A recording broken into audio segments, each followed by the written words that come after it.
Hey everyone, Jason Franks back again with Games for Gaijin. I'm here to do my 5th video from the Tokyo Game Market series. Again, I couldn't have gone to Tokyo Game Market and brought back so many games to review for all of you if it wasn't for the help of Nice Game Shop. So if today's game from Batavia or any of the other games I brought back from Tokyo Game Market look like a lot of fun to you, please check out the link in the description for this video below for games from all across Asia at Nice Game Shop. I also wanted to remind all of you that I still have this extra copy of Void from Oink Games. This is the limited edition release from the Is This a Game board game exhibition. I will be giving away this copy for free, no shipping, no charge, anywhere in the world if we can get this channel up to 500 subscribers. So whatever you gotta do, post it anywhere you want. Tell people about Japanese board games. Let them know if they want a limited edition Oink game. The only way to get one is to subscribe to Games for Gaijin and enter for a chance to win this copy. So just wanted to remind you guys one more time that this is still up for grabs. We're about halfway there on the subscriber count. I definitely think we can make it happen this summer. All right, so for today's video, I'm going to be reviewing From Batavia from ColonArc. This is an engine builder game with a currency mechanic similar to Race for the Galaxy. It's by Kenichi Tanabe and Hojo Torio.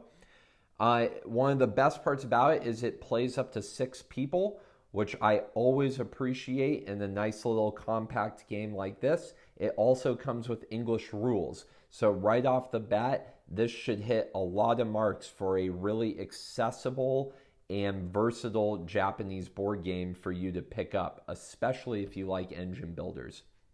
The box says it takes about 40 minutes. I think once everybody knows the game, you're probably closer to 30 since it's a simultaneous turn board game. There's no change in playtime based on player count.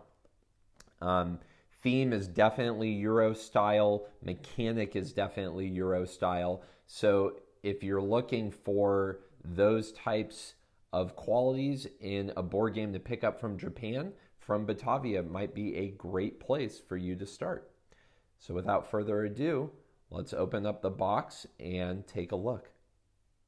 All right, so I'm not going to do a full instructional run through of From Batavia because let's just get the negative out of the way right at the beginning. This game is a little confusing.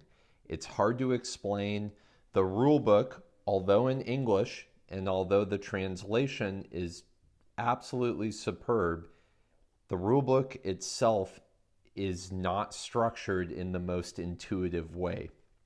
So rather than just ramble to all of you for about 20 minutes trying to explain what every single one of these cards do, I'm just going to do a real quick overview of how the game flows and how you play and the engine builder aspects of From Batavia. The English rulebook is already online at Board Game Geek, so if you're really interested to get into the nitty-gritty of how this plays, you're more than welcome to go check out the English rules on From Batavia's Board Game Geek page. All right, so let's jump in. The goal of the game is really simple. You are trying to fill 3 cargo ships with these cargo before every other player in the game. The first player to fill 3 ships wins. So you're going to start the game with one of these 6 colors of ship: the neutral blue ship, the green cardamom ship, the yellow ginger ship, the red cinnamon ship, the black pepper ship, and the brown clove ship. Everybody has to choose a different color for their first ship, and every ship you choose after that has to be a new color from the ones you already have. So if you start the game with red, no one else can have a red ship for their first ship, and every ship you choose after that has to be a color other than red. So 3 unique ships, got to fill them first. First person to fill all 3 ships wins the game. So you start the game with 5 cargo cards. Cargo cards fall into the same color categories: black pepper, yellow ginger, green cardamom, red cinnamon, and brown clove. Everybody plays simultaneously. So on your turn, you'll have a hand of cards. Let's say you want to play the red cinnamon card. The cost is 3. And in this game, just like Race for the Galaxy, you pay with other cards in your hand. So if I wanted to play this red cinnamon card of a cost 3, I would have to discard 3 of the other cards in my hand. But what makes From Batavia fun is every time you pay for a card by discarding from your hand, those cards go to the player to your left. So everything you're spending is going to benefit someone else on their next turn. So there's a little bit of cost-benefit analysis there to make sure that you're not passing anything too good to your opponents. All right, so let's quickly go over what each of these 5 cargo cards do. So pepper, the more expensive pepper cards are discounted based on how many other colors you've already played on your ships. Peppers can also duplicate ginger, cardamom, and cinnamon effects. Ginger, when played, for every ginger you have, you're going to draw a grain card. Grain cards don't do anything in terms of cargo, but they can be discarded to pay for cargo cards you're trying to play. Cardamom cards have a huge variety of effects. Every cardamom card is different. There are 5 effects in total that cardamom can enable you to achieve. So I'll leave it to you to check out the rulebook for cardamom, but they're kind of your jack of all trades cargo.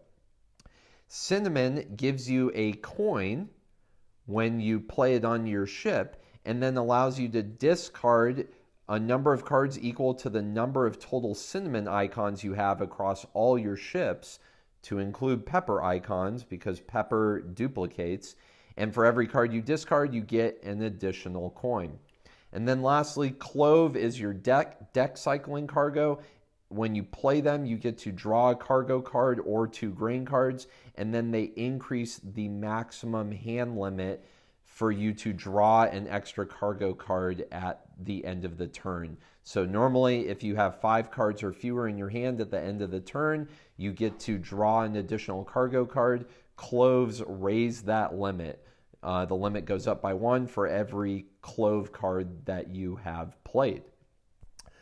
So at the bottom of these cargo cards, you'll see numbers encased in these black and gold circles. These are how much of your ships this cargo will fill. So this pepper 9 will fill whatever ship you place it on with 5 cargo. So if I had taken the 9 cinnamon ship here and I played the 9 pepper card on it, I would have filled 5 of the 9 on this cargo ship. As soon as you equal or surpass the number on your ship, then you draw a new cargo ship immediately and start filling that ship up. It's all right if you go over the number listed on the card, as that will serve as one of the tiebreakers. Cinnamon cards are interesting in that, let's say I discard cards to get gold. Gold goes directly onto your ship and counts towards filling that ship. So let's say I discard cards so that I end up with 3 gold, but the second gold gets me to 9 and fills this ship. The leftover gold will immediately go onto the new ship that you choose. So gold is neat in that it will cascade onto a new ship, but you can't use it to go over your total cargo amount. So tiebreaker wise, if multiple people fill their third ship on the same turn, The first tiebreaker is whoever has the highest sum of ships, so using the number in the top left of your cargo ship cards. The second tiebreaker is the total summed up across all three of those ships. So I may have a 9, 11, and a 10, which equals 30, but maybe on my 11 ship, I have a total cargo and gold equaling 13. And on my ginger ship, I have total cargo and gold adding up to 11, which raises my total to 34. So that would be the second tiebreaker in from Batavia. So you just go around the table playing a card. Everybody plays their card face down. When everybody's ready, you reveal. People pay for their cards with cards from their hand, including grain cards. And then you're really just trying to utilize the different cargo effects to build the most effective Dutch East Indies Trading Company engine until you can fill 3 ships full of these cargo. And that's really from Batavia in a nutshell. All right, so that was from Batavia, from ColonArc. I think that engine builders are definitely gaining popularity in Japan. So if that's a genre that interests you, keep your eyes out, because I think a lot of really neat, top quality games in that category are starting to come out of this country. And if you love that Euro genre, especially thematically, this game is, just a good pickup and super affordable. I think it's going for between 30 and 35 bucks, which if you're in Japan or checking out Nice Game Shop is a really reasonable price, although it's probably a lot cheaper if you get it from the source here in country. And again, one more reminder, let's up the subscriber count. I know we can hit 500 this summer and get somebody a free copy of this limited edition Oink Games board game, Void. Let's make somebody really happy that they were able to win this.